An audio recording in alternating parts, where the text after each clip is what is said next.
My grandfather had a ritual. Every Friday at 6 in the morning, he polished the Corsetti signet ring while listening to Pavarotti at full volume. "One day it will be yours, nipote," he'd say, "but only when you prove you deserve it." I was 8 years old and didn't understand. I thought being the firstborn was enough. 30 years later, I discovered that being a Corsetti means even love has an expiration date. 60 days, to be exact. The problem? I've never said I love you to anyone. Not even my mother. And now I need to convince a woman to marry me before my empire turns to ashes. You're joking. I stared at my father's attorney like he'd just told me the sky was green and gravity worked sideways on Tuesdays. Vincent Morales had been the Corsetti family lawyer for 43 years. He'd seen things that would make federal prosecutors weep. He didn't joke. "I'm afraid not, Mr. Corsetti." Vincent adjusted his glasses, the same tortoiseshell frames he'd worn since Reagan was president. "Your grandfather's final testament is unconventional, but legally binding." I grabbed the document from his weathered hands and read the clause again. Then a third time. The words didn't change. The entirety of Corsetti Holdings, including all subsidiaries, properties, and liquid assets, estimated at $3 billion shall pass to Dante Aurelius Corsetti only, upon the condition that he enters into legal matrimony within 60 days of the reading of this will. Should he fail to meet this condition, all assets will transfer to his younger brother, Marco Corsetti, or in his absence, to the Sacred Heart Catholic Charities of Boston. He can't do this. I dropped the papers on the mahogany desk. I'm his firstborn. I've run this company for 7 years. I turned his regional empire into a national powerhouse. And he was immensely proud of you. Vincent's voice carried that particular softness reserved for delivering terrible news to powerful men. But Enzo believed, I don't care what he believed, that a man without roots cannot be trusted with a legacy. I laughed. It came out sharper than I intended, bouncing off the wood-paneled walls of the study that still smelled like my grandfather's cigars. 3 weeks. He'd been dead 3 weeks, and the ghost of Monte Cristo No. 2 still lingered like a stubborn haunting. Roots. I walked to the window overlooking Boston Harbor. The old man spent 60 years building an empire through methods I'm still cleaning up, and he wants to lecture me about stability. Vincent said nothing. Smart man. What about my brother? I asked without turning. Does Marco know? He was informed this morning. I believe his exact response was, Vincent consulted his notes. Tell Dante I'll keep the corner office warm for him. Of course. Marco, 3 years younger, twice as reckless, and engaged to his 4th fiancée this decade. The universe had a sick sense of humor. I'll contest it. You could, Vincent agreed. The litigation would take approximately 18 months, during which time the company would be frozen in probate, your shareholders would panic, and Corsetti Holdings would lose roughly 40% of its market value. I turned.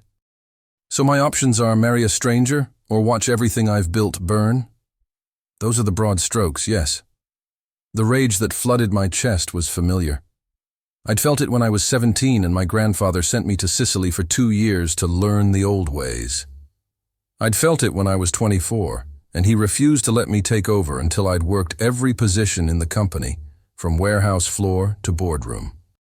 I'd felt it every time the old man treated my life like a chess game and himself as the only player. But this was his masterpiece, his final move from beyond the grave. Checkmate, nipote. There's something else, Vincent said carefully. Of course there is. The marriage must be verified as genuine by a 3-person committee appointed by your grandfather. They have full authority to investigate the relationship and declare it fraudulent if they find evidence of arrangement. Who's on this committee? Vincent's face told me everything before he spoke. Your mother, your Aunt Rosaria, and Father DiMaggio from Sacred Heart. I actually laughed then. A real laugh, because the alternative was putting my fist through the antique globe my grandfather had bought at auction for $200,000. My mother, who'd been begging me to settle down since I turned 25. My aunt, who could smell a lie from 3 states away and had once made a federal informant cry during a family dinner. And Father DiMaggio, who'd known me since my baptism and had specifically asked me last Christmas why I ran from love like the devil from holy water. These 3 people were supposed to believe I'd fallen in love and decided to marry, all within 60 days. Vincent. Yes, Mr. Corsetti. Get out. He gathered his papers with the quiet efficiency of someone who'd been dismissed by Corsettis many times before. At the door, he paused. Your grandfather left something else for you, to be delivered only after the will was read. He placed a small envelope on the side table. I'll see myself out. The door clicked shut. I stared at the envelope for a long moment. My name was written on the front in Enzo's distinctive handwriting, the same handwriting I'd seen on birthday cards, business contracts, and once a letter threatening a senator's career if he didn't vote correctly on a zoning bill. Inside was a photograph and a note. The photograph was old, faded at the edges.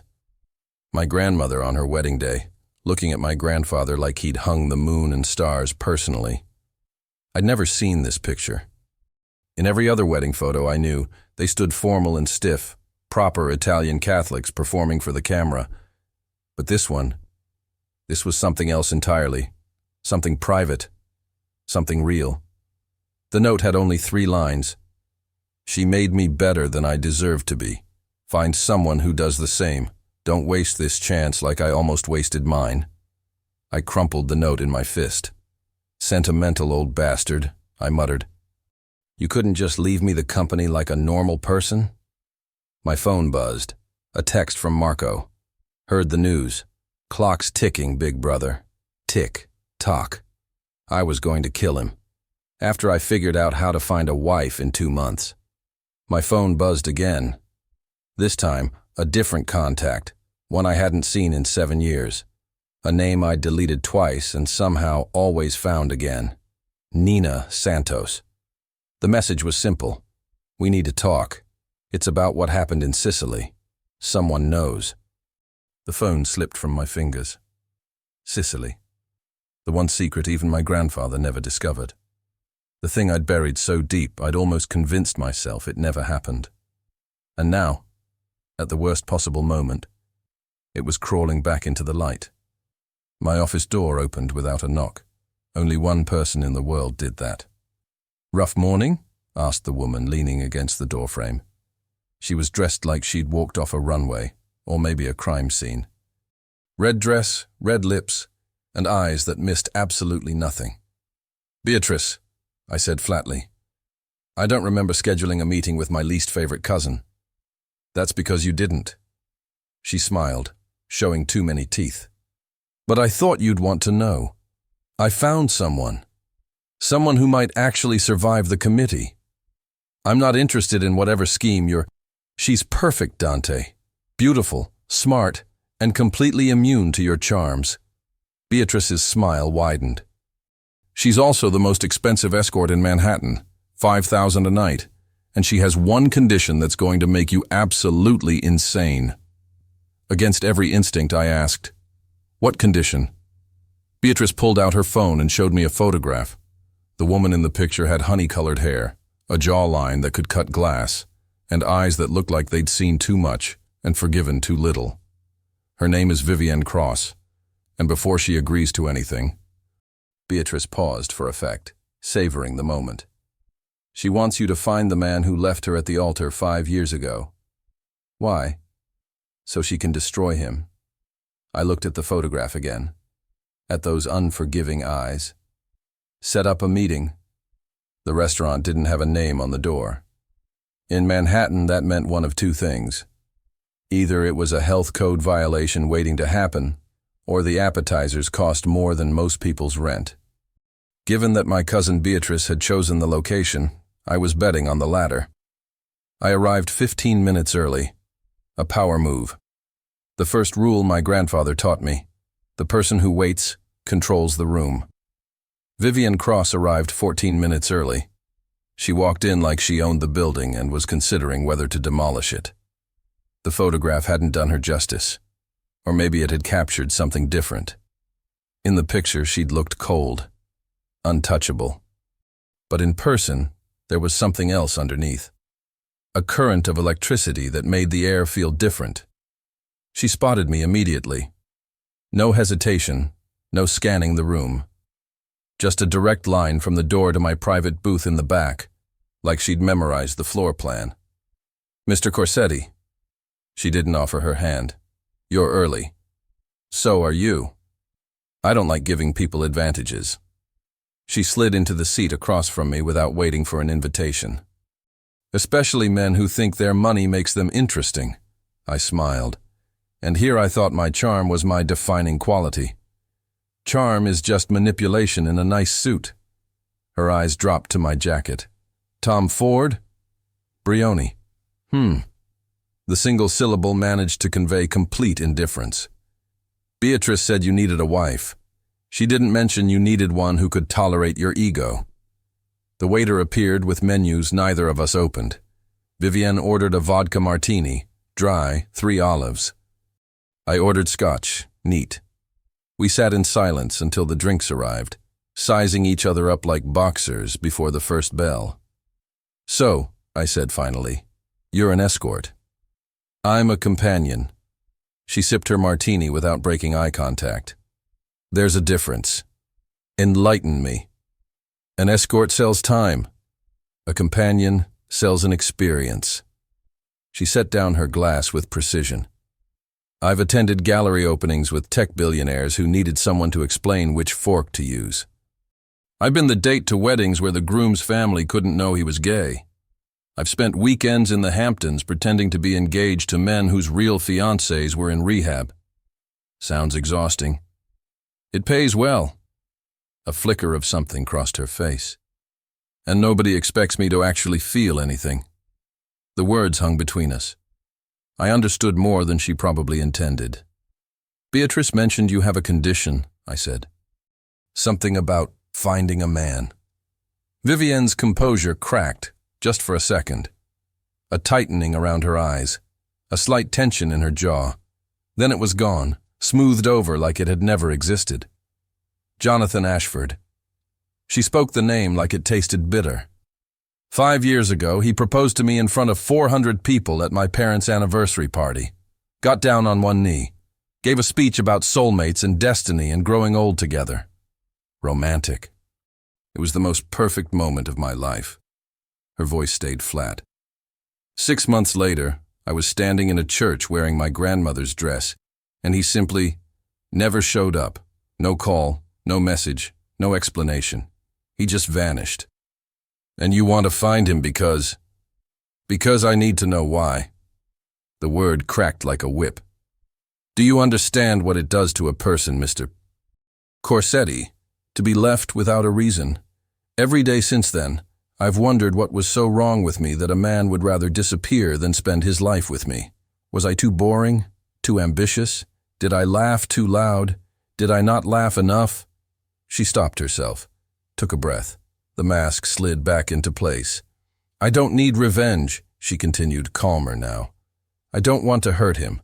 I just need to look him in the eye and hear him say why. That's all. Then I can finally close that chapter." I studied her face. The controlled exterior, the careful posture. But underneath, I recognized that hunger. The desperate need for an answer that might never come. "I can find him," I said. "I have resources." "I know you do. That's why I'm here. But I need to understand something first." I leaned forward. "Why haven't you found him yourself? A woman with your connections, your clients. You could have tracked him down years ago." The question landed harder than I expected.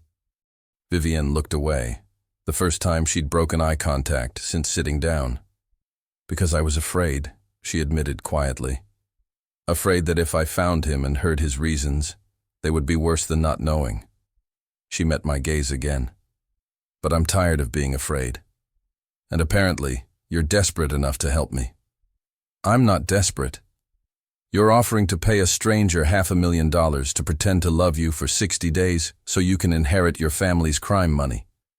She raised an eyebrow. What would you call it? Strategic.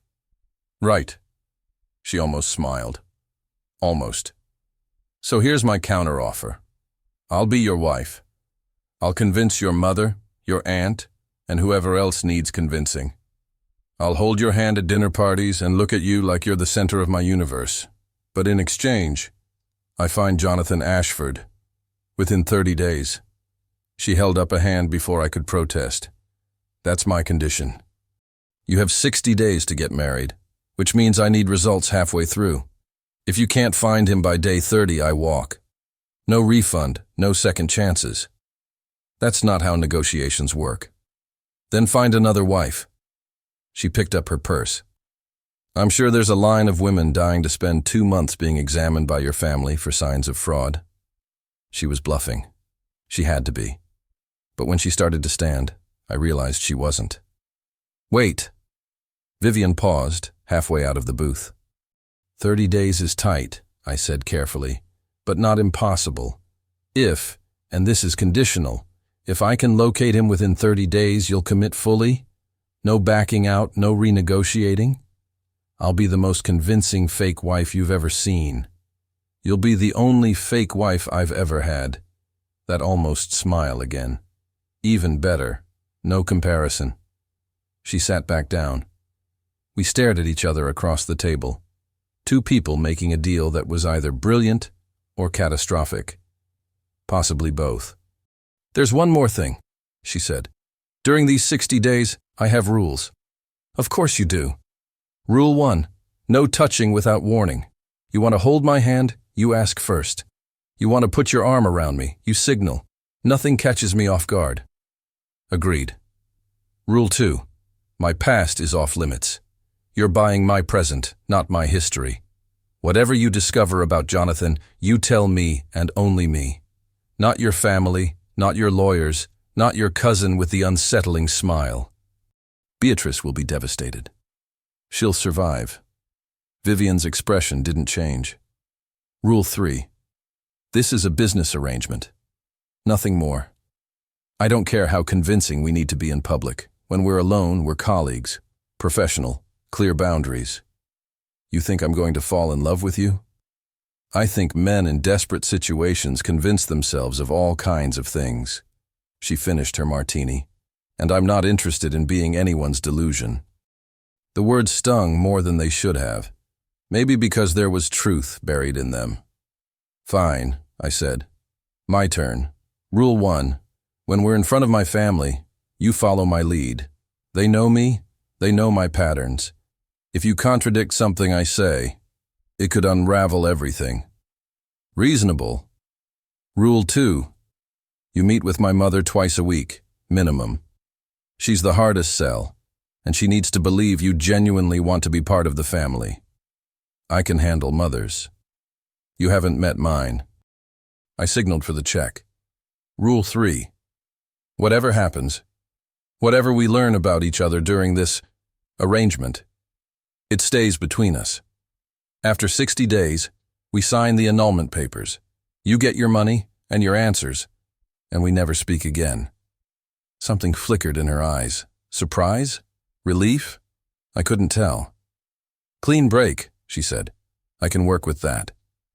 The waiter brought the check. I signed without looking at the total. When I looked up, Vivienne was watching me with an expression I couldn't read. What? You didn't hesitate, she said.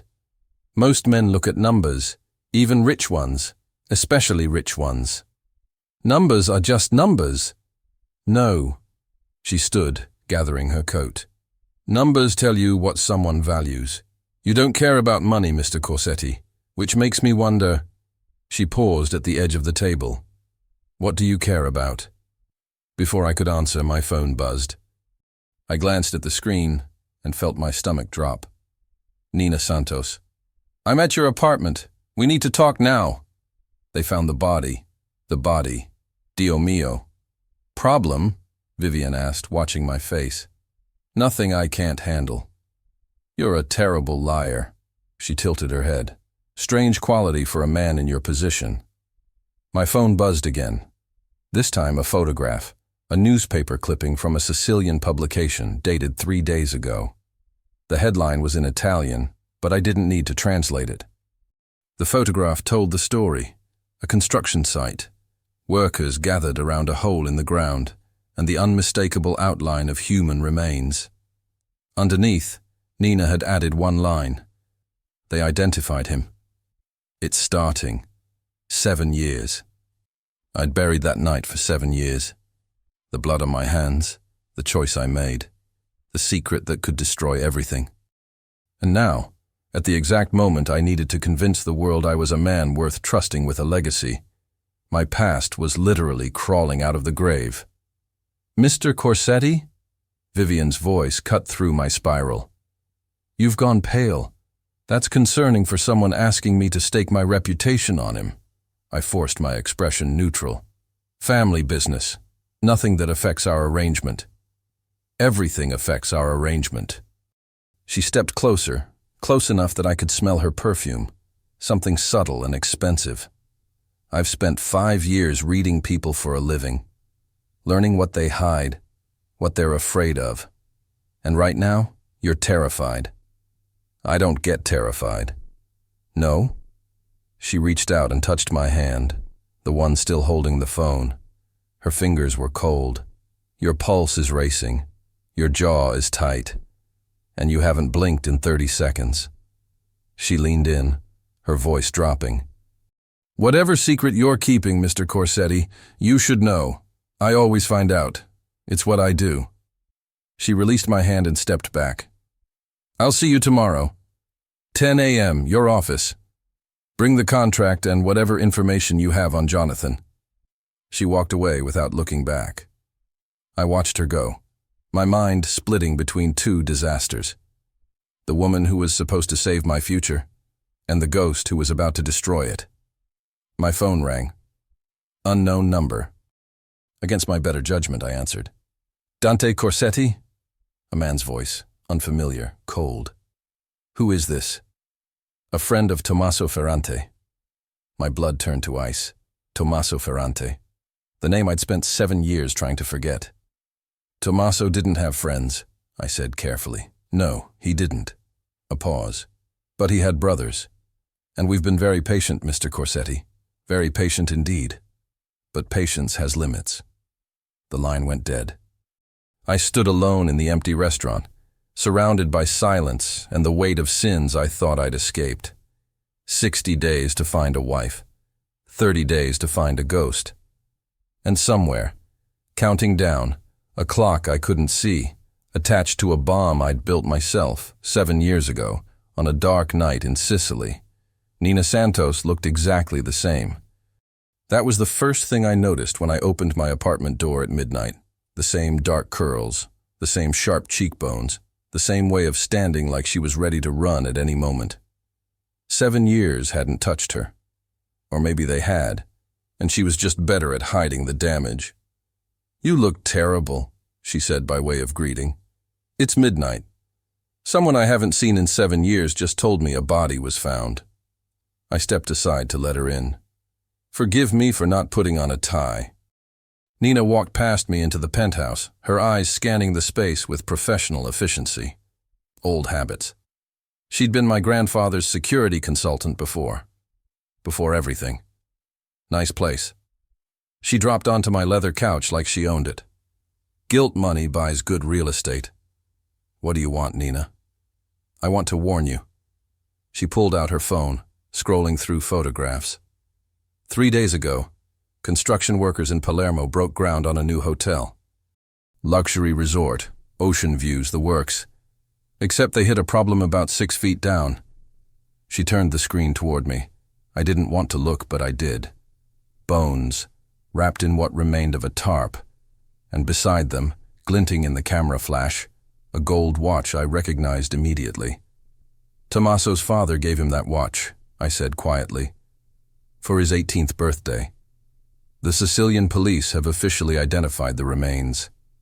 Nina's voice was clinical, detached.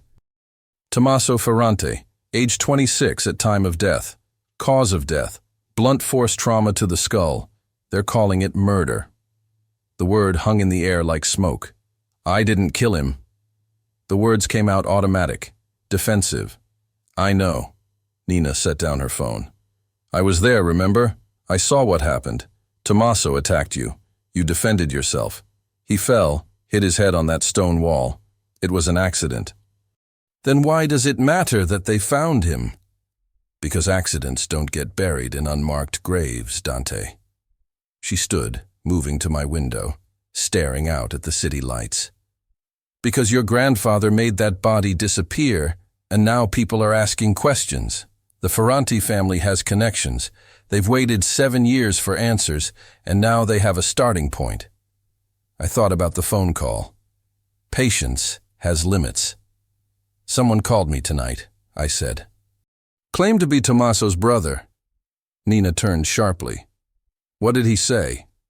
Nothing specific, just that they've been patient. Marco. She breathed the name like a curse. Tommaso's younger brother.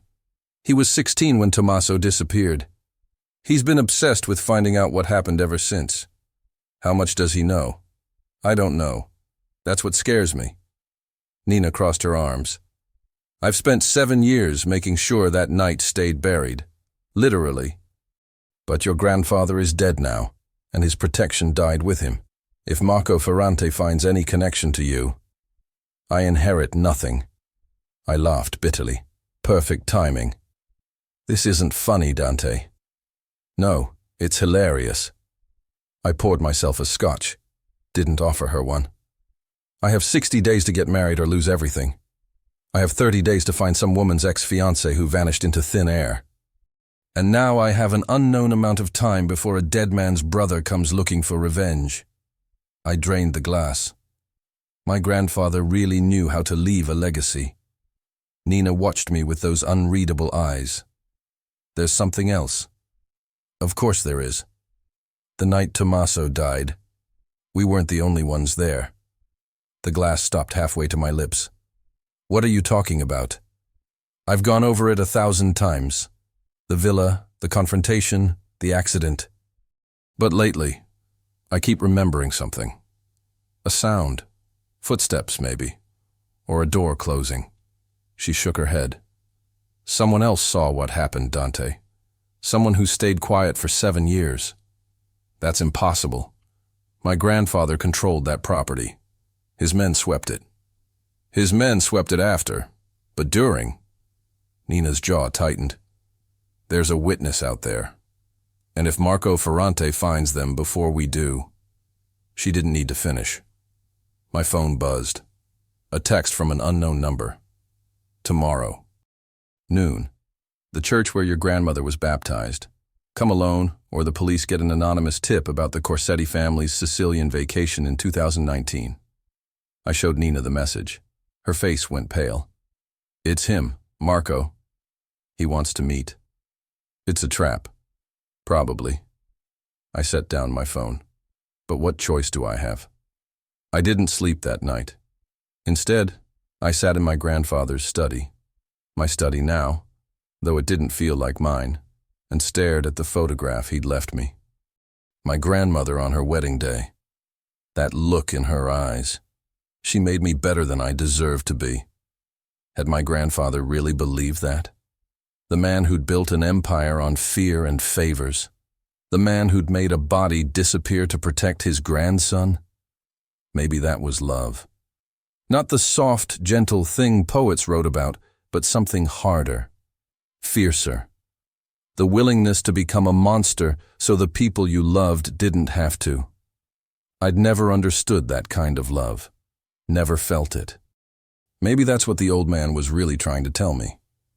Vivienne arrived at my office at exactly 10 the next morning. She was wearing white, a cream-colored blouse, tailored pants, minimal jewelry. I wondered if the color choice was deliberate. A reminder of the wedding dress she'd never gotten to keep on. You look worse than yesterday, she observed, settling into the chair across from my desk. Didn't sleep? I had things to think about. The secret you're keeping? Among others. I slid a folder across the desk.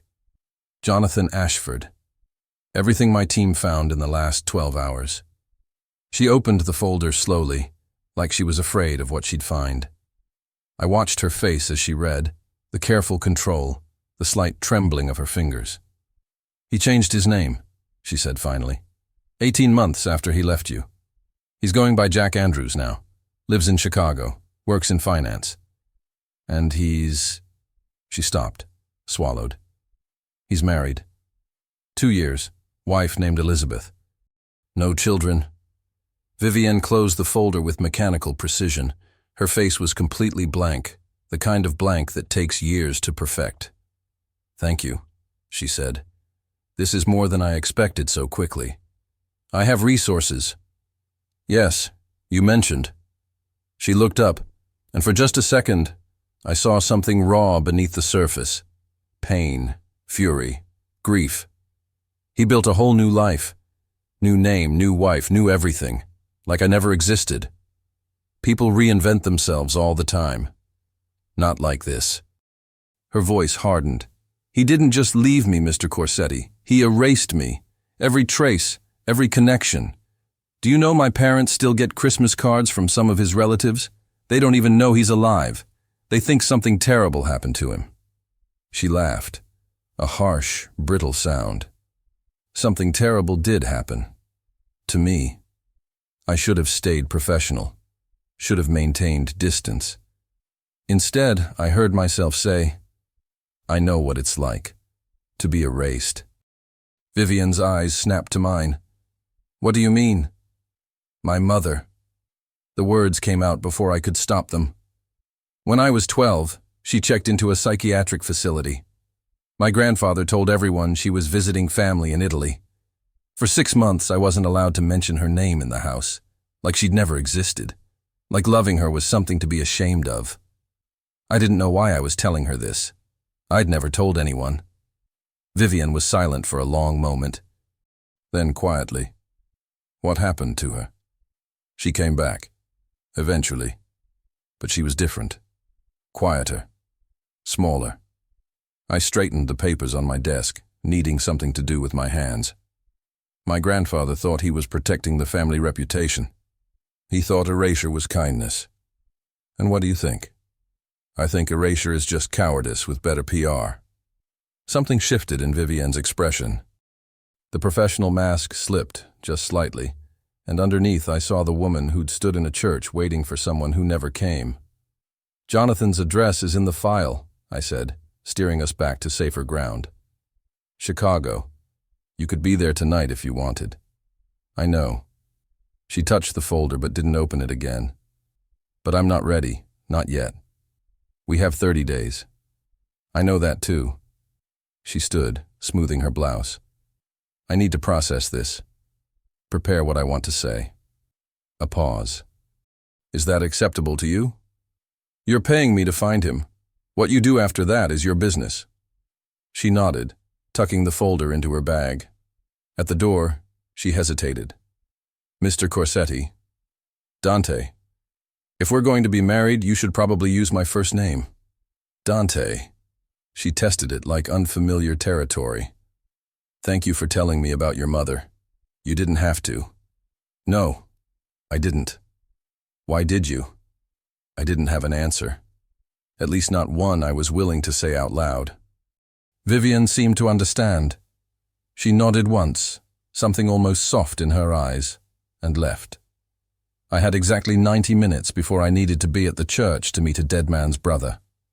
90 minutes to figure out how to protect a future I wasn't sure I deserved, from a past I definitely didn't. The Church of St. Catherine was small, old, and empty. I arrived 10 minutes early, sat in the back pew, waited. Marco Ferrante arrived exactly at noon. He looked nothing like his brother. Where Tommaso had been broad and loud, Marco was lean and quiet. But the eyes were the same. Dark. Unforgiving. He sat down beside me like we were old friends. Dante Corsetti. His accent was thicker than his brother's had been. I've imagined this meeting for 7 years. Then let's not waste time. What do you want? The truth. He turned to face me, and I saw it then, the hatred, burning cold and patient. I know you killed my brother.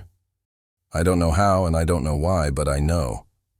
Your brother attacked me. It was self-defense. Self-defense doesn't require a shallow grave. He had me there. So what now? I kept my voice steady. You go to the police? They'll find nothing connecting me to that night. Police! Marco smiled. It didn't reach his eyes. No, Mr. Corsetti. I'm not interested in justice. I'm interested in suffering. He leaned closer. You're getting married, I hear. In 60 days. To inherit your grandfather's empire. My blood went cold. How do you know that? I know everything about you. I've made it my purpose. He stood, adjusting his jacket. I'm not going to kill you, Dante. That would be too easy, too quick. Instead, I'm going to take everything you love, your company, your reputation, your future. I don't love anything.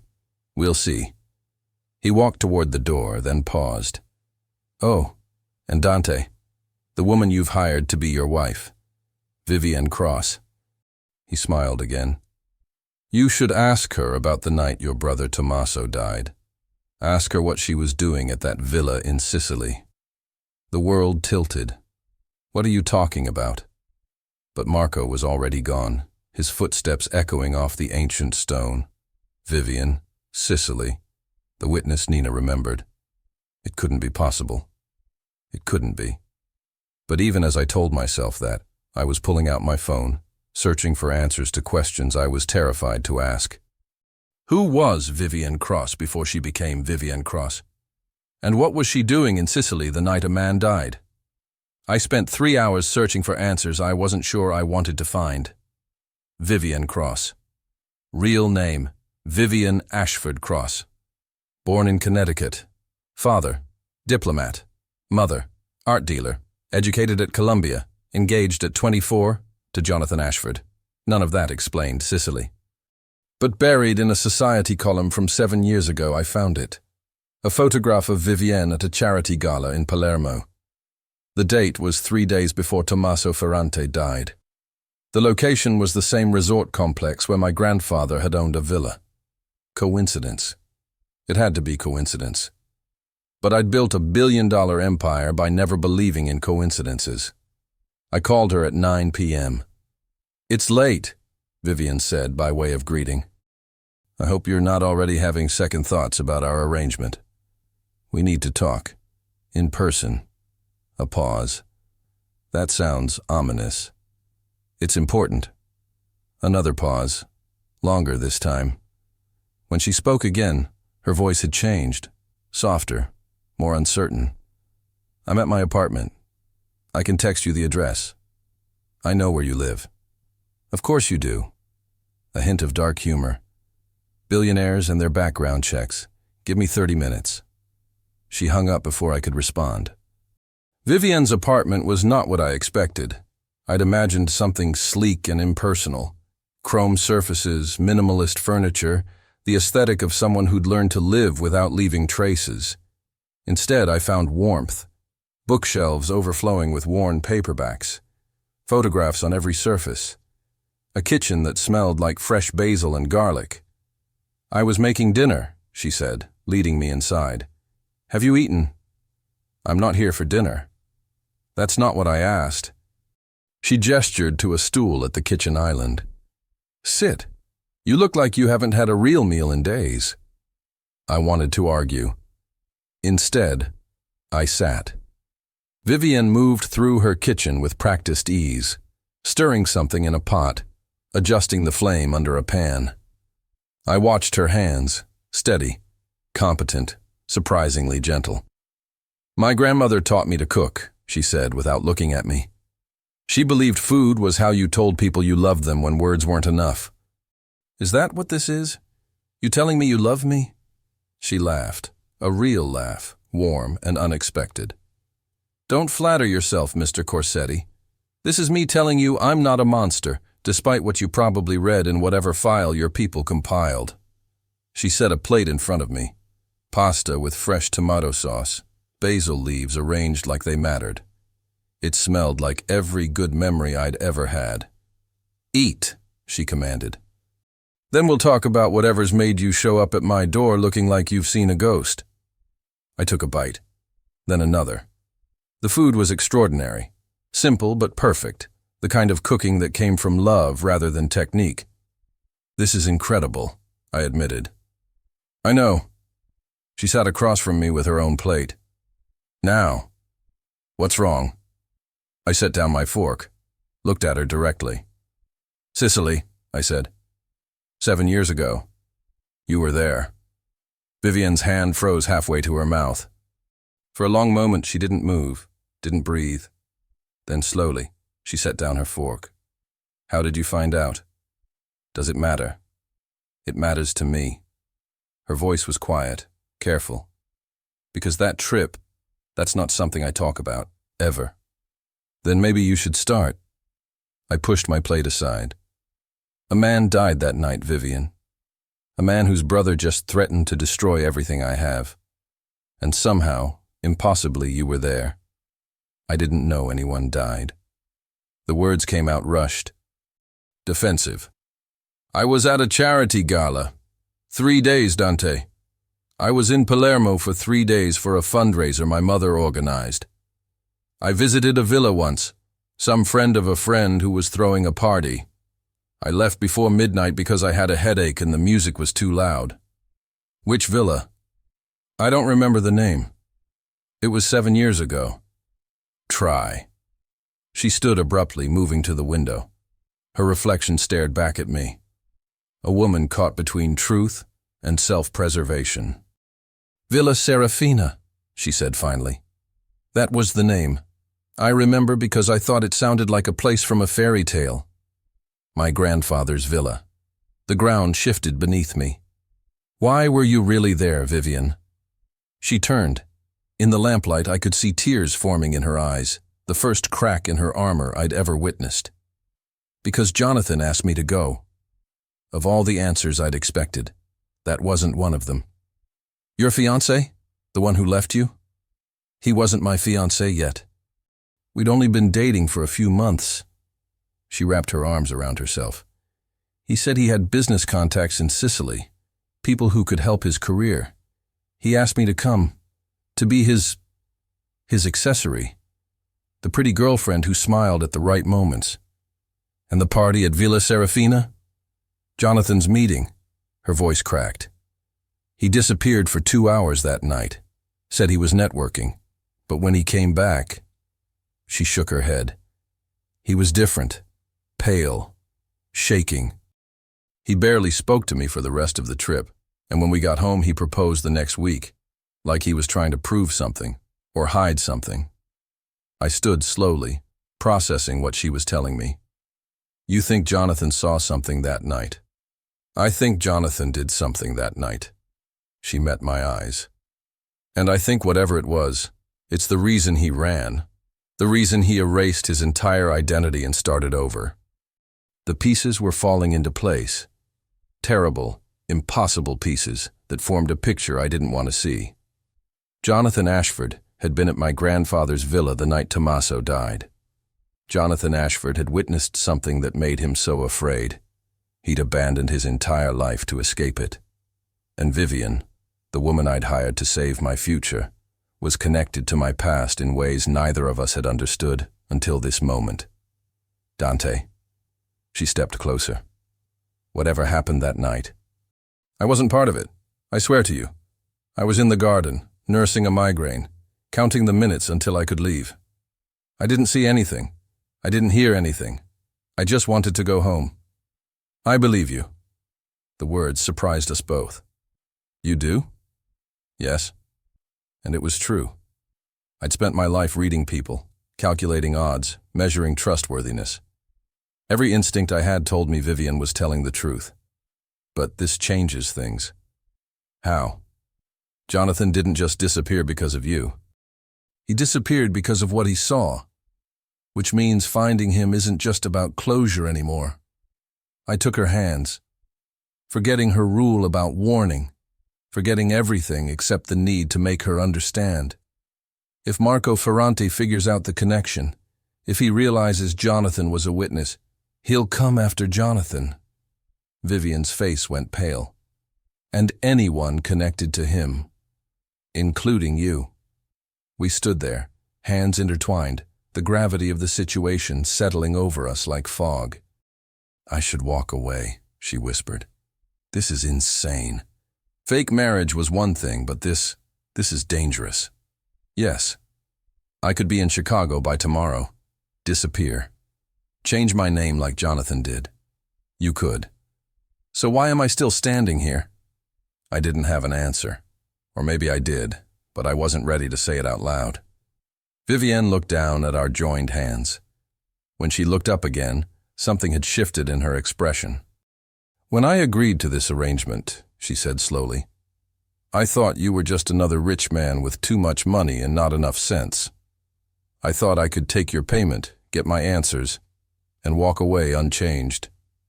And now? Now I'm standing in my kitchen at 10 o'clock at night, holding hands with a man whose family might have been involved in a murder, and all I can think about is how you looked when you talked about your mother. She laughed softly. What does that say about me? That you're either very brave or very foolish. Maybe both. She squeezed my hands once, then released them. I'm not walking away, Dante, not yet. But I need you to promise me something. What? No more secrets. Her eyes locked onto mine. Whatever else you're hiding, whatever happened in Sicily, whatever your family did, whatever you're afraid of, I need to know. All of it. Because I can't protect myself from threats I can't see. It was a reasonable request. A necessary one. It was also impossible. Because telling her everything meant telling her about Tommaso, about the blood on my hands, about the man I'd been before I learned to hide the broken parts. There are things, I said carefully, that I've never told anyone. I know. She reached up, touching my face with a gentleness that made my chest ache. I'm not asking you to trust me completely. Not yet. But I'm asking you to try. No one had ever asked me that before. Not like this. Not as an offering rather than a demand. Okay, I heard myself say. I'll try. She smiled. It transformed her entire face, softened the sharp edges, lit something warm behind her eyes. Good. She stepped back, breaking the spell. Now finish your pasta before it gets cold, and then you're going to tell me everything you know about Marco Ferrante, because if we're going to survive this, we need a plan. I sat back down, picked up my fork.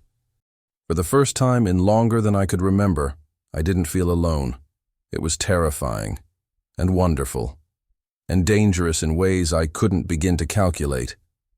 We talked until 2 in the morning. I told her about my grandfather. Not everything, but enough. The empire he built, the methods he used, the way he controlled everyone around him through fear and obligation.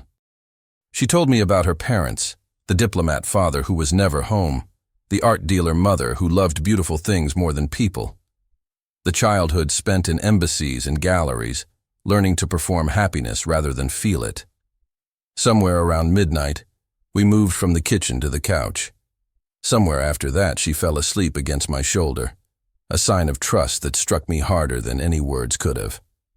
I sat there in the darkness, listening to her breathe, feeling the weight of her head against my arm. This wasn't the plan. The plan was a business arrangement. Clean, professional, transactional.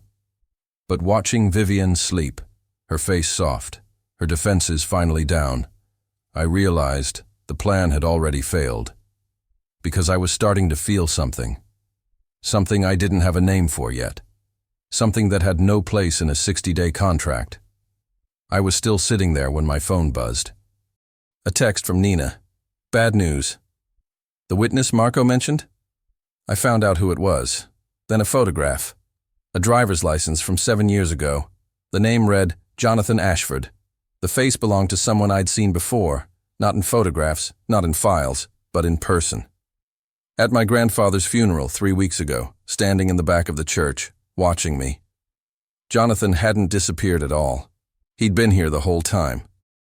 And if Marco Ferrante found him before we did, everything, the inheritance, the company, Vivienne, all of it, would burn. I looked at the woman sleeping beside me, at the trust she'd offered, at the walls she'd lowered. I had promised no more secrets, but this secret could destroy her. And I wasn't ready to let her go. Not yet. Maybe not ever.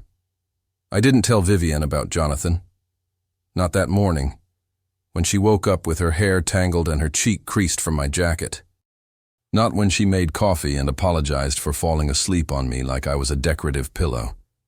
Not even when she walked me to the door and said, with something almost shy in her voice, "Same time tomorrow? We should practice being a couple before we meet your mother." I just nodded, smiled, left, and hated myself every step of the way. Day 18 of 60. The engagement announcement would go public in 3 days.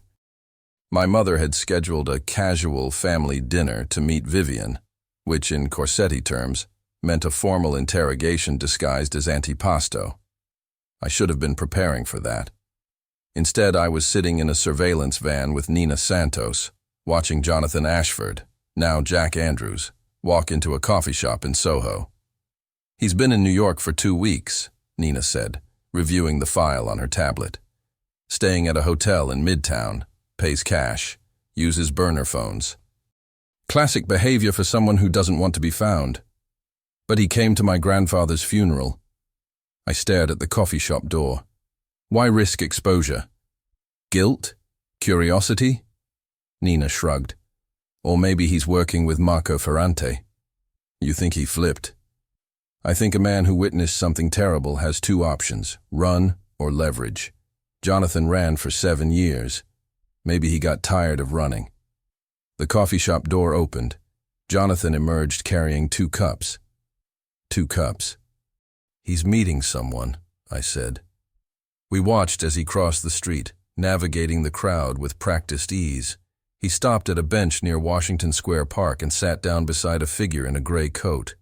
Nina zoomed the camera. My stomach dropped. "Is that Beatrice?" I breathed. "My cousin Beatrice." She was smiling, laughing at something Jonathan said, taking one of the coffee cups from his hand with easy familiarity.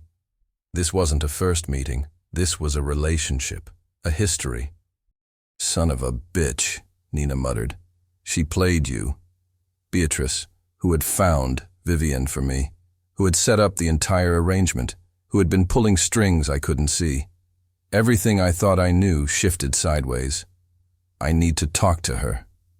Bad idea. If she's working with Jonathan, possibly with Marco, confronting her tips our hand. She's my cousin. She's a Corsetti.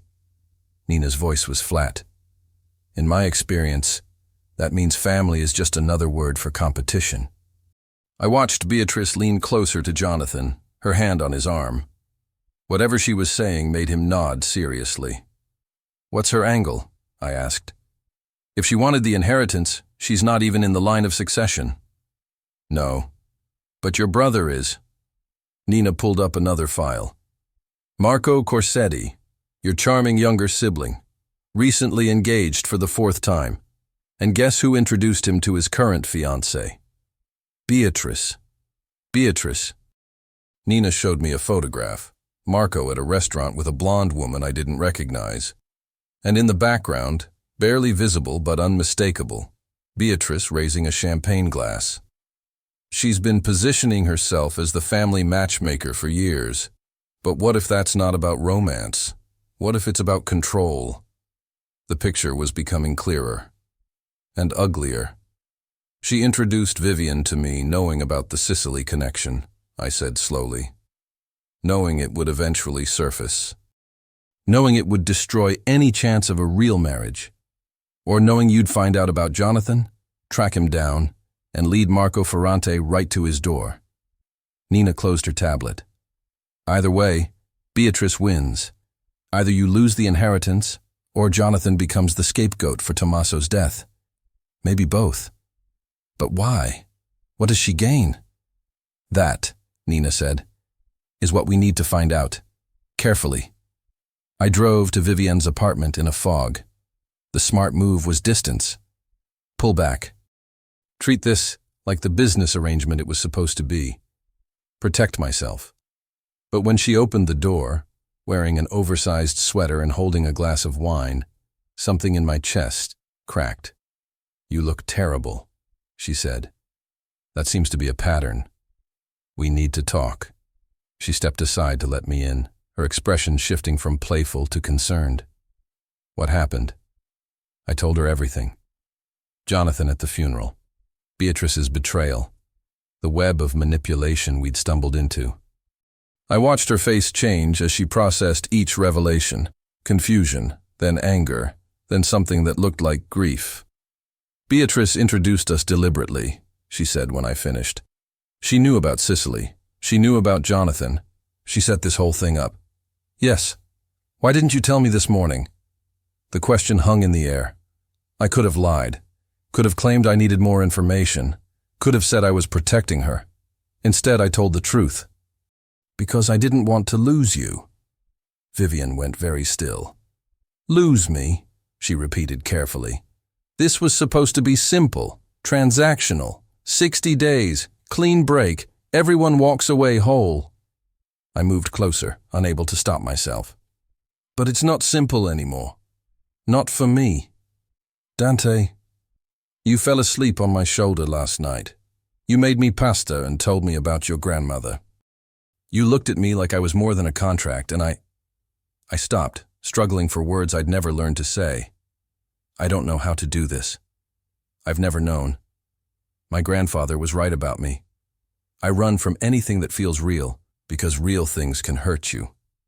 Vivienne set down her wine glass. Her hands were trembling. I have a rule, she said quietly. No touching without warning. Remember? I remember. I made that rule because I was afraid. She stepped closer. Afraid that if someone touched me, really touched me, I would fall apart. That all the pieces I've held together since Jonathan left would scatter, and I'd never find them again.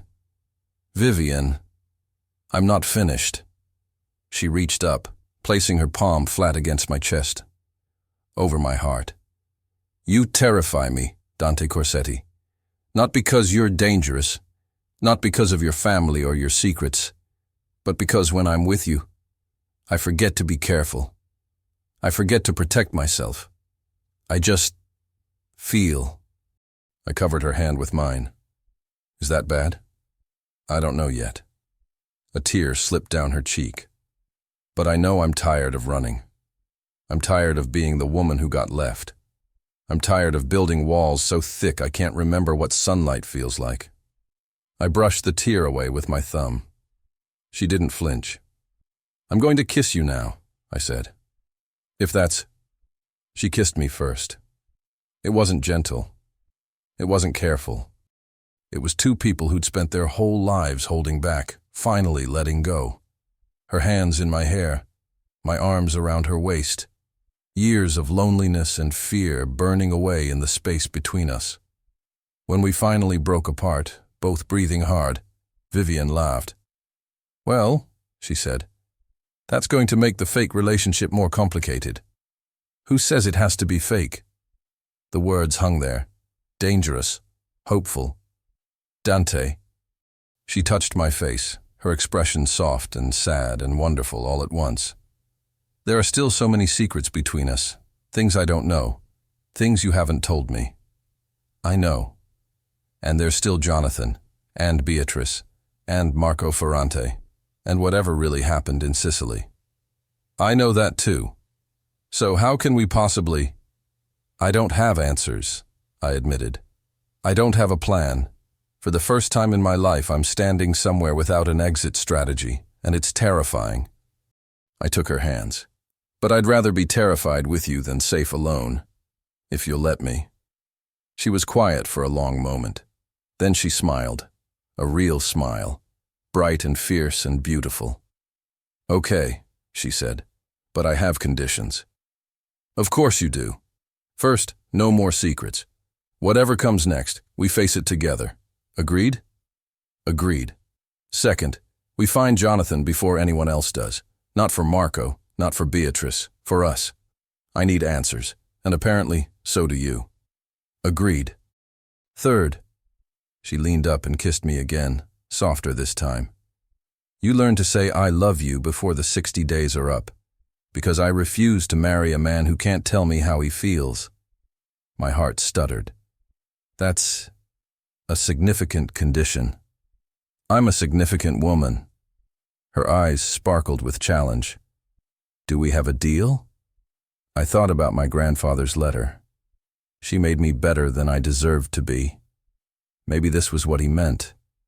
Maybe love wasn't about deserving, it was about becoming. Deal, I said. We sealed it with a kiss that lasted until neither of us could think straight.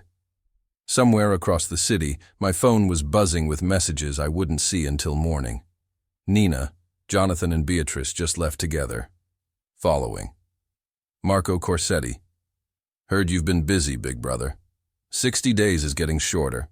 And one unknown number with a photograph attached. Vivienne and me, visible through her apartment window, kissing.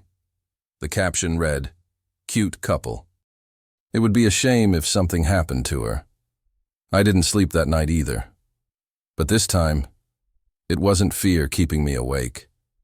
It was Vivienne, curled against my chest, her breathing soft and steady in the darkness of her bedroom. I watched the city lights paint shadows on the ceiling and tried to remember the last time I'd felt this terrified. Not the cold terror of threats and enemies, something warmer. The fear of having something precious and knowing it could be taken away. My phone buzzed on the nightstand. I reached for it carefully, trying not to wake her. Nina. Lost them near the financial district. Beatrice knows counter-surveillance. This isn't amateur hour. Then the photo. Vivienne and me in the window. I stared at it for a long moment, rage building in my chest. Someone had been watching.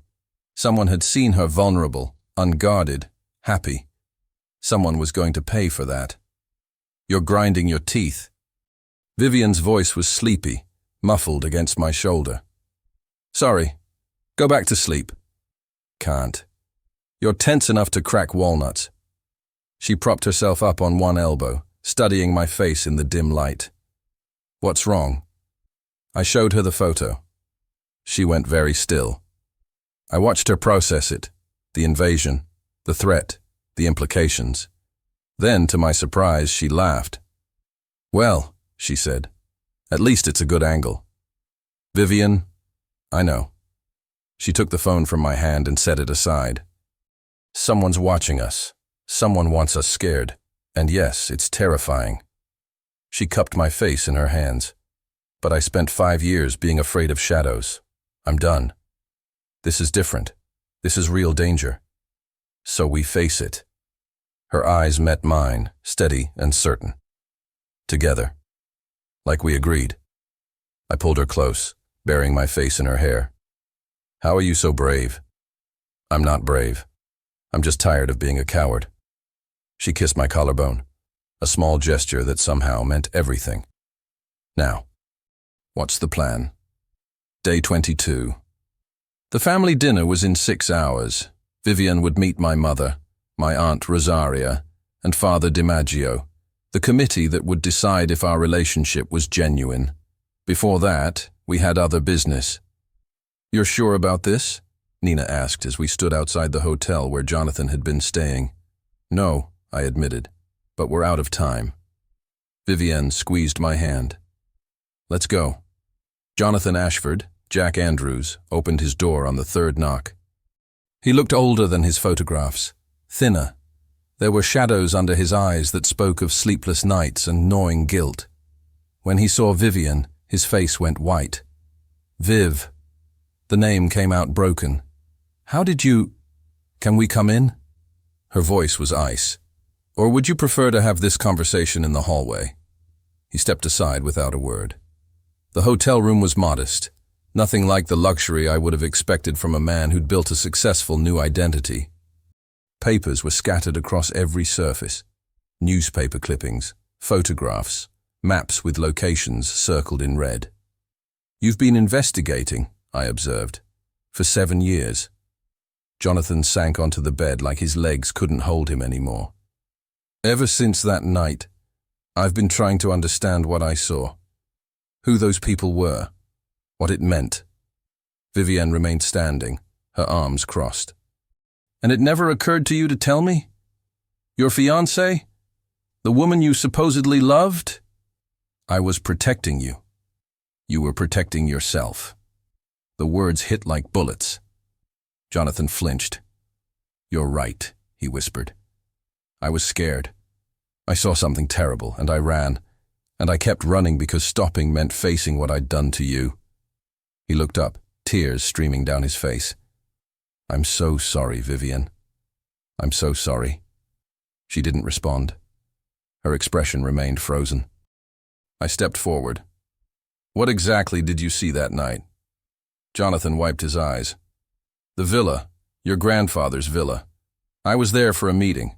Business contacts, like I told Viv. But the meeting ran late, and I got lost trying to find the bathroom." He laughed bitterly. "Stupid. Such a stupid thing." "What did you see?" "2 men arguing by the pool house. One of them was young, maybe mid-20s, Italian, angry about something. The other was older. I couldn't see his face clearly, but I could hear his voice. Jonathan's hands were shaking. The young man attacked first, threw a punch. They struggled. And then what? The young man fell, hit his head on the stone wall. Jonathan closed his eyes. There was so much blood. I'd never seen that much blood. And the older man just stood there, looking down at the body, not moving, not calling for help, just standing. My stomach turned. I knew what came next. Then what happened? Other men arrived. They took the body away, cleaned everything up. It was like it never happened. Jonathan opened his eyes. I ran. I found Vivienne in the garden, made an excuse about being sick, and we left. I didn't sleep for 3 days. I kept seeing that blood every time I closed my eyes. Why didn't you go to the police? Because I recognized the older man's voice. Jonathan met my gaze. I'd heard it earlier that night, at the meeting. Your grandfather, Mr. Corsetti. Enzo Corsetti killed that boy. The room went silent. I felt Vivienne's eyes on me, waiting for my reaction, waiting to see if this changed anything. My grandfather didn't kill Tommaso Ferrante, I said quietly. I did. The confession hung in the air like smoke. Jonathan stared at me. Vivienne's hand found mine, squeezing tight. It was self-defense, I continued. Tommaso attacked me over a business dispute. We struggled. He fell and hit his head. I didn't mean to kill him, but he was dead, and I was 27 years old and terrified. Your grandfather covered it up. Yes. He made the body disappear. Paid off anyone who might have seen anything. Buried the whole thing so deep I almost convinced myself it never happened. I took a breath. Until 3 weeks ago, when they found the grave. Jonathan's expression shifted from shock to something like recognition. That's why you need to get married, he said slowly. The inheritance. The committee. You're trying to secure your position before the truth comes out. Partially, but it's more complicated than that. It always is. He stood, moving to the window. I've spent 7 years hiding from this, building a new life, pretending I could outrun what I saw. He turned back to face us. But the past doesn't stay buried. Literally, apparently. Marco Ferrante knows you were a witness, I said. He's coming for you. I know. That's why I came back. Jonathan gestured to the papers scattered around the room. I've been gathering evidence, documentation, everything I can find about that night and what happened after. Why? Because I'm tired of running too. He looked at Vivienne, something desperate in his eyes. I ruined your life, Viv. I left you without an explanation, without closure, without anything. I can't fix that. But maybe I can help end this. Maybe I can testify to what really happened, that it was self-defense, and take away Marco Ferrante's leverage. Vivienne was quiet for a long moment. Then she released my hand and walked toward her former fiancé. "You broke me," she said softly. "Do you understand that? Not just my heart, me. Everything I was, everything I believed about love and trust and commitment. You shattered it all when you disappeared. I know. And now you want to help. You want to make things right." She laughed, a sad, hollow sound. "It's too late for that, Jonathan. You can't unbreak what you broke. I know that too. But," she took a breath, "if you meant what you said, if you're really willing to testify to help end this, then I forgive you." Jonathan's face crumpled. "You don't have to. I'm not doing it for you." Vivienne glanced back at me. "I'm doing it for me, because I've been carrying this anger for 5 years and it's too heavy. Because the man I love is facing enemies from every direction, and I refuse to let the past keep hurting our future." She turned back to Jonathan. "So yes, I forgive you. Now help us." Jonathan wiped his eyes, nodded. "What do you need?" 4 hours later, Vivienne and I stood outside my mother's brownstone in Beacon Hill. "You're sure about this?" she asked, adjusting the collar of her dress. "Meeting your family, knowing everything we now know. I'm sure about you." I took her hand. "The rest we'll figure out." She smiled, nervous but genuine. "That's either very romantic or very stupid." "Probably both." The door opened before I could knock. My mother stood in the entryway, immaculate as always in Chanel and pearls. Her eyes swept over Vivienne, with the intensity of a jeweler examining a questionable diamond. "Dante." She offered her cheek for a kiss. "You're early." "You said 6 o'clock." "I said arrive at 6. I expected you at 6:15. Her attention shifted to Vivienne. "You must be the woman my son has chosen to deceive me with." Vivienne didn't flinch. "Mrs. Corsetti, it's an honor to meet you." "We'll see." My mother stepped aside. "Come in. Rosaria is already on her second glass of wine, which means she'll either be charming or insufferable. Pray for charming." Dinner was a masterpiece of subtle warfare. My Aunt Rosaria asked questions that seemed innocent, but contained traps. "When did you meet? How did you know it was love? What do you see in my nephew who, as we all know, has the emotional availability of a particularly cold statue?" Father DiMaggio said little but watched everything, those ancient eyes missing nothing. And my mother? My mother was a symphony of sharp observations and pointed silences. But Vivienne held her own. She spoke about her grandmother's cooking with genuine warmth. She laughed at Rosaria's barbed jokes. She discussed theology with Father DiMaggio in a way that made the old priest actually smile. And when my mother asked point blank, "Do you love my son?" Vivienne met her eyes without hesitation. "Yes," she said. "I didn't plan to. I didn't want to. Dante is stubborn and secretive and terrible at expressing his feelings. But he's also kind and loyal, and he looks at me like I'm something precious, like I matter." She glanced at me, something soft in her expression. "So, yes, Mrs. Corsetti, I love him, whether or not he believes he deserves it." The table went silent. My mother set down her fork. "You'll do," she said finally. "For now." It wasn't approval, not quite, but it was something. Later, after coffee and dessert and 1,000 more subtle tests, Vivienne and I escaped to the garden. "Your family is terrifying," she said, leaning against me in the moonlight. "I know. I'm sorry. Don't be." She tilted her head up. "I think your mother actually likes me, in her own deeply unsettling way." "She does." I kissed her forehead. "You impressed her. That's not easy." She was quiet for a moment. "Dante?" "Yes?" "What you said in there, when Father DiMaggio asked about your intentions, did you mean it?" I thought about what I'd said, the words that had come out without planning, without calculation. I intend to spend the rest of my life making her happy, not because I'm obligated to, not because of any arrangement or contract, but because she makes me want to be better than I am. She makes me believe I could be. Every word, I said. Vivienne turned in my arms, her eyes bright with unshed tears. Say it, she whispered. Please, I need to hear you say it. My chest tightened, the 3 words I'd never spoken, the promise I'd never made.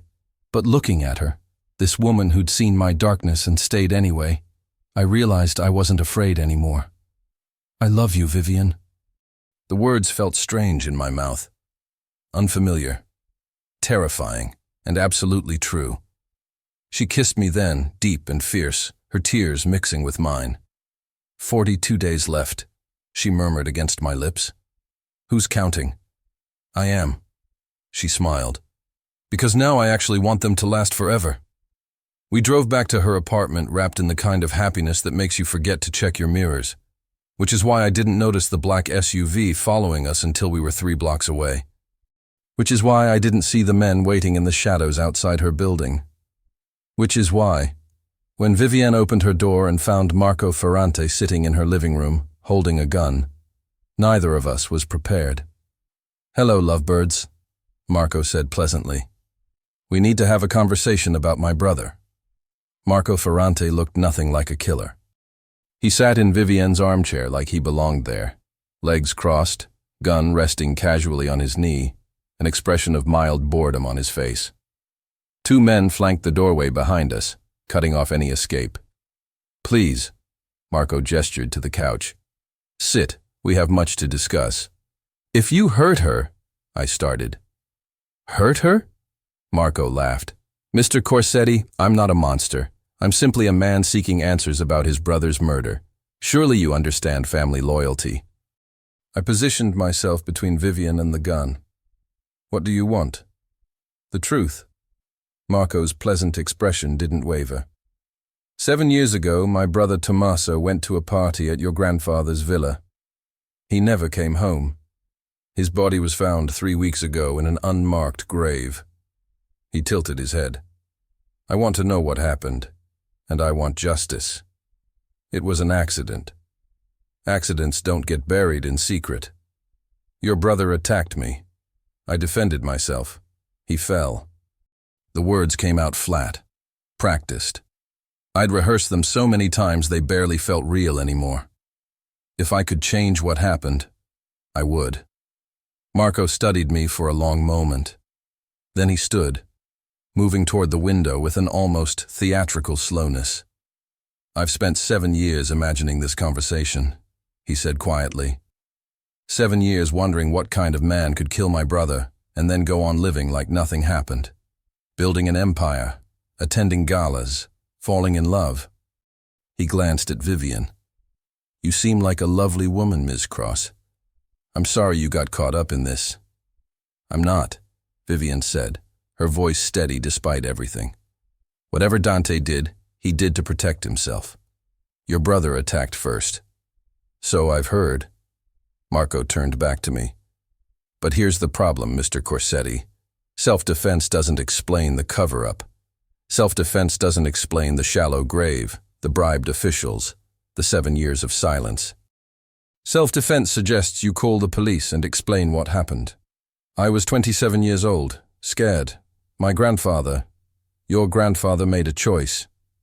Marco's voice hardened for the first time. He chose to protect you by erasing my brother, by denying my family any chance to mourn, to understand, to find peace. He stepped closer. Do you know what it does to a mother, Mr. Corsetti? To never know what happened to her child?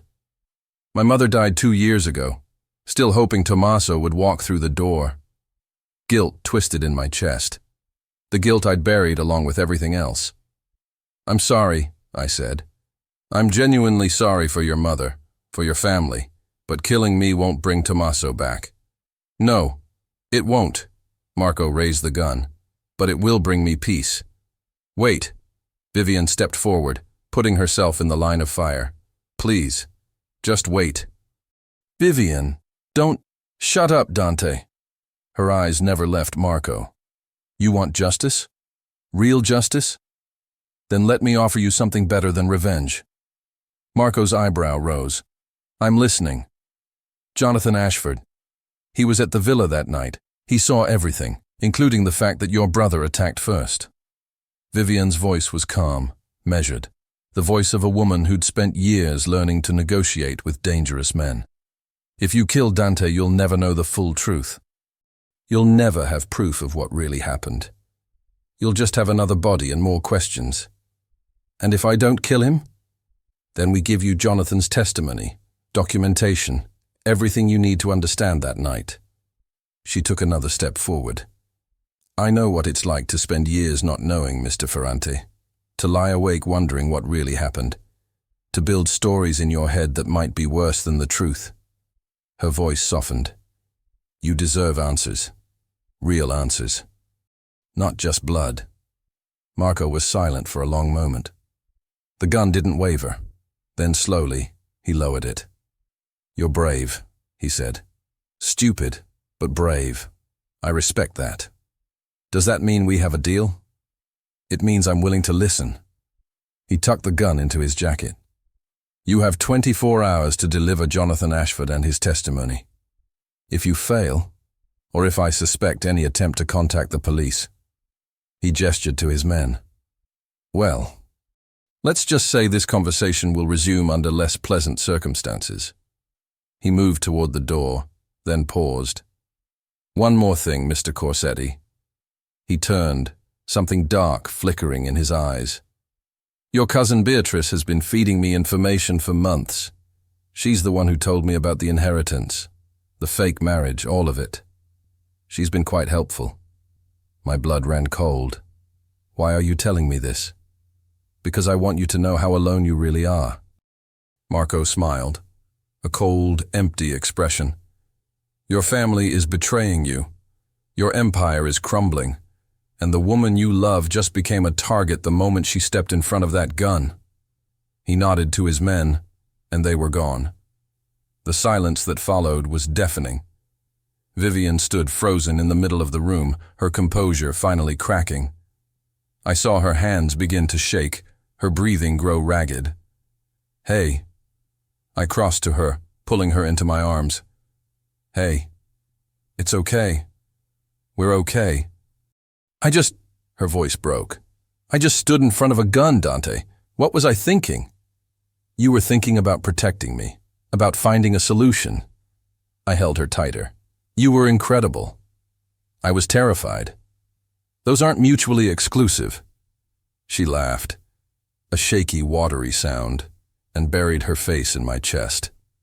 We stood there for a long time, holding each other in the darkness of her apartment.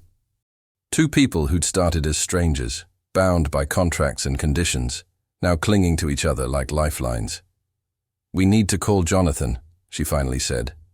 I know. And we need to deal with Beatrice. I know that too. She pulled back, looking up at me with red-rimmed eyes. What if we can't fix this?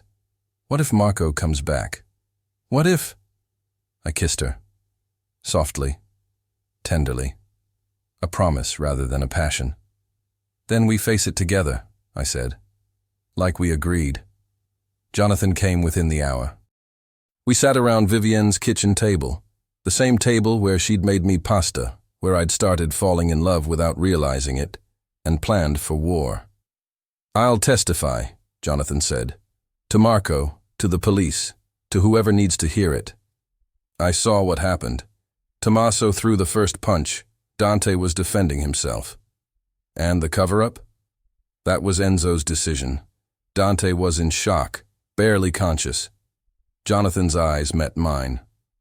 I'll make it clear that you weren't part of that choice. Why? The question came out harsher than I intended. Why help me? You don't owe me anything. No, but I owe Vivienne everything. He looked at her, not with the longing of a former lover, but with the weight of genuine regret. I destroyed her life because I was too much of a coward to face what I saw. The least I can do is help rebuild it. Vivienne reached across the table and squeezed his hand. Thank you, Jonathan. The meeting with Marco was set for noon the next day. Neutral territory, a warehouse in Brooklyn that Marco's men had secured. I would come alone with Jonathan.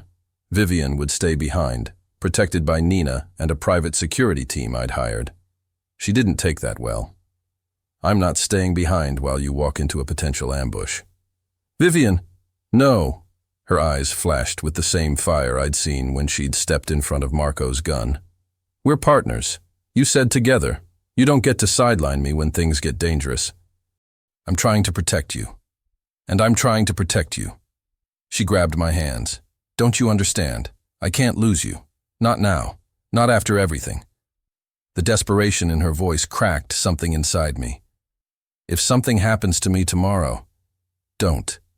I need you to know that these past few weeks have been the happiest of my life.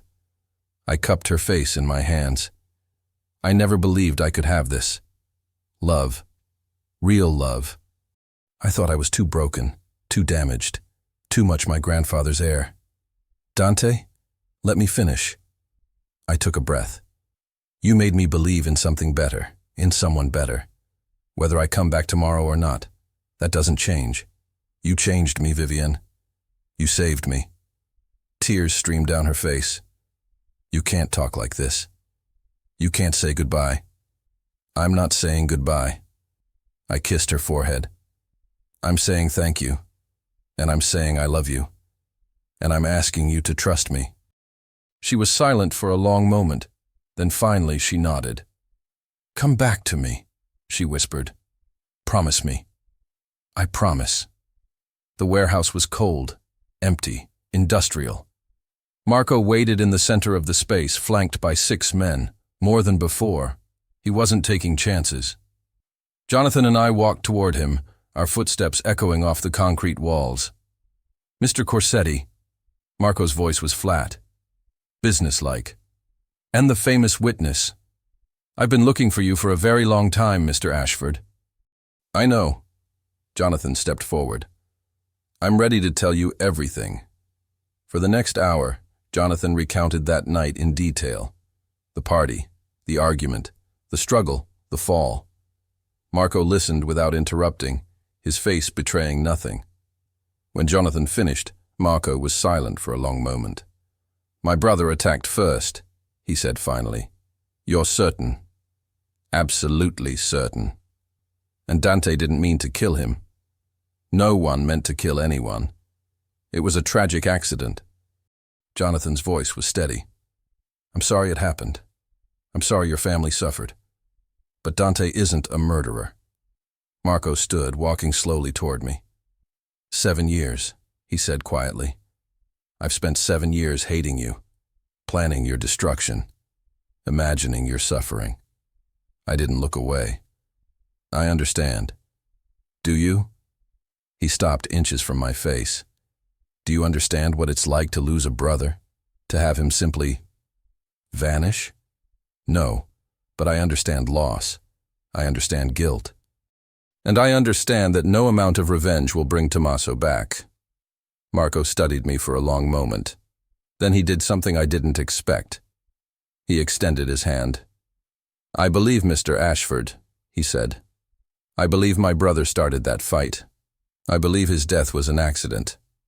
His jaw tightened. I don't forgive the cover-up. I don't forgive the years of silence. But I'm tired of carrying this hatred. I stared at his hand. What does this mean? It means I'm done. He dropped his hand when I didn't take it. I'll leave you alone. Your inheritance, your marriage, your empire. None of it concerns me anymore. Relief flooded through me. Thank you. Don't thank me. His voice hardened. Thank your woman. She's the reason you're still breathing. He turned to leave, then paused. But Mr. Corsetti, your cousin Beatrice isn't finished. Whatever game she's playing, you're still a piece on the board. Watch your back. He walked away, his men following. Jonathan and I stood alone in the empty warehouse. It's over, Jonathan breathed. I can't believe it's actually over. I pulled out my phone to call Vivienne. No answer. I called again. Nothing. A cold dread settled in my stomach. Something's wrong. I drove like a madman through Brooklyn, trying Vivienne's phone over and over, Nina's phone, the security team. Nothing. When I finally reached Vivienne's apartment, the door was open. Inside, I found chaos. Furniture overturned, glass shattered. Signs of a struggle. And on the floor, a note written in elegant handwriting. Did you really think it would be that easy? Beatrice sends her regards. If you want to see Vivienne alive again, come to the place where it all started. Alone. Midnight. The villa is lovely this time of year. Underneath the note was a photograph. Vivienne, unconscious, bound to a chair. The timestamp was 30 minutes ago. Sicily. Where this nightmare began, where it would finally end. I stared at the photograph, rage and terror warring in my chest. Beatrice had been playing a longer game than any of us realized. Marco was just a pawn. Jonathan was just a distraction. The real target, the real prize, had always been me. And now she had the one person I couldn't live without. I had 12 hours to get to Sicily. 12 hours to save the woman I loved. 12 hours to face whatever trap Beatrice had set. My phone buzzed. A text from an unknown number. Come alone. Tell no one. Any sign of police or allies, and she dies. I looked at the photograph one more time. Vivienne's face, pale and still. The woman who'd taught me how to love, how to trust, how to hope. I'm coming, I whispered. Hold on. The flight to Sicily was the longest 7 hours of my life. I sat in the private jet my grandfather had bought 15 years ago. The same jet that had carried me away from this island after Tommaso's death, and stared at Vivienne's photograph until her face was burned into my retinas. Hold on. I'm coming. Nina had insisted on tracking my phone remotely. Jonathan had offered to come. I'd refused both. Beatrice's instructions were clear. Alone, or Vivienne dies. I would not gamble with her life. Villa Serafina looked exactly as I remembered. The stone walls, the cypress trees, the pool house where Tommaso had taken his last breath. 7 years had changed nothing. The ghosts were still here, waiting. I walked through the iron gates at exactly midnight. Beatrice was waiting in the courtyard, dressed in black like she was attending a funeral. Perhaps she was. Dante. She smiled. That unsettling smile I'd never trusted. So good of you to come. Where is she? Straight to business. How disappointing. She gestured toward the main house. She's inside, unharmed. For now. What do you want, Beatrice? What I've always wanted. Her smile faded. What should have been mine? She began walking toward the house, clearly expecting me to follow. I did. Your grandfather promised my father a place in this empire, she said as we walked. A real place, not the scraps he threw us while you and Marco got everything. But when my father died, Enzo forgot that promise. He forgot us. So this is about money? This is about legacy. She turned sharply. I've spent 20 years watching you waste opportunities I would have killed for. You don't even want this empire, Dante. You've never wanted it. But I do. I've always wanted it. And kidnapping Vivienne accomplishes what exactly? Beatrice's expression shifted, something almost sad, flickering beneath the calculation. It accomplishes everything. She opened the villa's front door. You're going to sign over your inheritance rights to me, tonight, in exchange for the woman you love. I laughed. I couldn't help it. You think I won't? You think I'll choose money over Vivienne? I think... Beatrice paused, confusion crossing her face. You'll just give it up? In a heartbeat. I stepped closer. Take it. Take the company, the properties, the billions. Take everything my grandfather built. I don't care. You're lying. I've never been more honest in my life. I met her eyes. 3 months ago, you would have been right. I would have fought for the inheritance, sacrificed anything to protect the legacy. But that was before Vivienne, before you fell in love. Beatrice's voice dripped with contempt. Yes, before I understood what actually matters. I took another step. My grandfather spent his entire life building an empire. And what did it get him? A family full of people scheming against each other. Children who feared him more than loved him. A grandson who didn't cry at his funeral. He was a great man. He was a powerful man. There's a difference. I was close enough now to see the doubt in Beatrice's eyes. You want his legacy? Take it. But know what you're taking. A lifetime of loneliness disguised as success. I won't make the same mistake.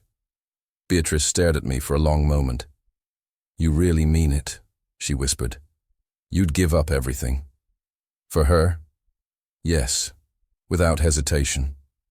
Something cracked in Beatrice's expression. The mask she'd worn for so long slipped, and underneath I saw something I hadn't expected. Exhaustion, grief, the weight of years spent fighting for recognition that never came. I was 12 when my father died, she said quietly.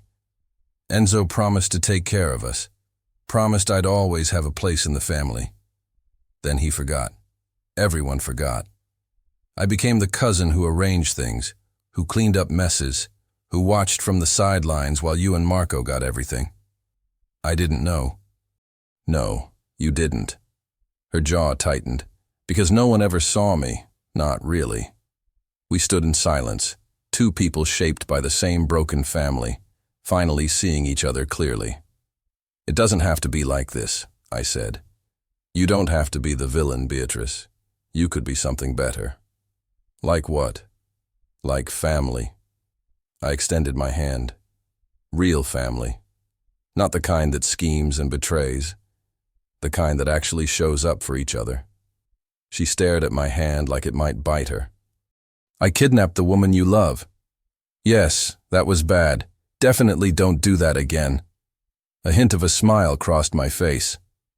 But I've done terrible things too. We all have. The question is whether we keep repeating them or try something different. Beatrice's hand trembled as she reached toward mine. Then she stopped.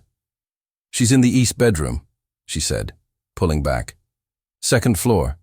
I'll wait here. I didn't hesitate. I ran.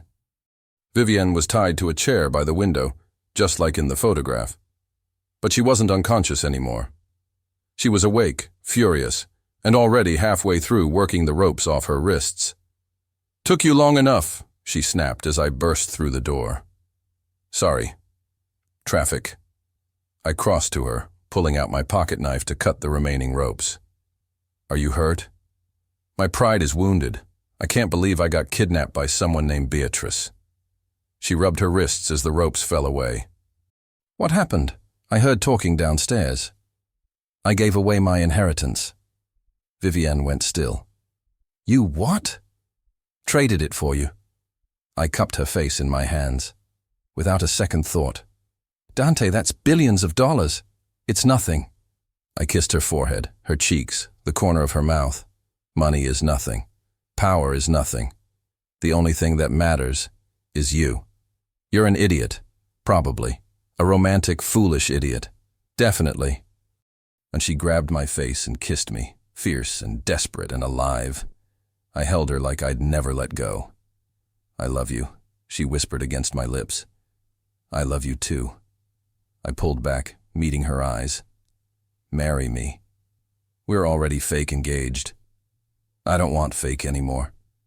I reached into my pocket and pulled out my grandmother's ring, the one my mother had given me that morning, pressing it into my hand with tears in her eyes and the words, "For when you find someone worth keeping." Marry me for real, Vivienne. Not for an inheritance, not for a deadline, not for any reason, except that I can't imagine my life without you in it. Vivienne stared at the ring. At me. Her eyes filled with tears. Yes, she breathed. Yes, you impossible man. Yes. I slipped the ring onto her finger. It fit perfectly. We walked downstairs together, hand in hand. Beatrice was sitting on the bottom step, looking smaller than I'd ever seen her. When she saw us, she stood. "I'm sorry," she said to Vivienne. "I know that's not enough. I know I don't deserve forgiveness. But I'm sorry." Vivienne studied her for a long moment. Then, to my amazement, she walked forward and took Beatrice's hands. "You're going to make this right," Vivienne said firmly. "I don't know how yet, but you will. And then we're going to figure out how to be family. Real family. Understood?" Beatrice nodded, tears streaming down her face. Understood. 1 year later, the wedding was held at Villa Serafina. It seemed fitting somehow, to fill those halls with laughter instead of ghosts, to replace old nightmares with new memories. My mother cried through the entire ceremony. Aunt Rosaria only made 3 inappropriate comments. Father DiMaggio married us with a smile that said he'd always known we were real. Jonathan came with his wife Elizabeth. They'd reconciled with her family, started fresh with full honesty about his past. He and Vivienne had developed an unexpected friendship, not romantic, but something deeper. The friendship of 2 people who'd survived the same storm. Marco Ferrante sent flowers, white lilies with a simple card, to new beginnings. We'd never be friends, but we'd found peace. Sometimes that's enough. And Beatrice? Beatrice stood as one of Vivienne's bridesmaids. It had taken months of difficult conversations, family therapy, and genuine effort. But she'd proven herself, not through grand gestures, but through showing up, being present, slowly rebuilding trust one small act at a time. The inheritance had been restructured. My grandfather's will was contested and reformed. Beatrice received a fair share, my mother took a seat on the board, and I retained enough to build something new, something better, something that was actually mine. The reception was held in the courtyard where I'd once confronted my cousin. Now it was strung with lights, filled with music, alive with celebration. I found Vivienne on the terrace, looking out at the Sicilian stars. "Mrs. Corsetti," I wrapped my arms around her from behind. "Hiding from your own party. Just taking a moment." She leaned back against me. "Can you believe this is real? Sometimes I wake up and check that you're still there." I kissed her shoulder, just to make sure I didn't dream you. Romantic idiot. You're romantic idiot, forever now. Legally binding. She laughed. That warm, real laugh I'd fallen in love with over pasta and confessions. The laugh I planned to spend my whole life earning. "I have something for you," she said, turning in my arms. She reached into her clutch and pulled out an envelope. Wedding present. I opened it carefully. Inside was a photograph. Black and white. Blurry. An ultrasound. My heart stopped. "Vivienne, 8 weeks." Her eyes shone with tears and joy. "I found out yesterday. I wanted to tell you today, when we started our forever. I couldn't speak, couldn't breathe, couldn't do anything except pull her close and hold her like the entire world depended on it. We're going to be parents," I finally managed. Terrifying, right? Absolutely terrifying. I pulled back, looking at her face. This woman who'd taught me how to love, how to trust, how to hope. And absolutely perfect. We stood there under the stars, wrapped in each other, the future unfolding before us like a promise. Later that night, long after the guests had gone, I found my grandfather's photograph still sitting on the mantel. My grandmother on her wedding day. That look in her eyes. I finally understood what he'd tried to tell me. She made me better than I deserved to be. I looked at Vivienne, asleep in our bed, one hand resting on her stomach where our child was growing. She'd made me better too. Not by changing who I was, but by loving who I could become. We named our daughter Serafina, for the villa where nightmares became dreams, for the place where I learned that love isn't about deserving, it's about choosing, every day, no matter what. 60 days to find a wife, a lifetime to love her, and I'd do it all again. Every terrifying, impossible, beautiful moment. Because that's what love is in the end. Not a contract, not a condition, not a deadline. Just two people, choosing each other. Forever, the end.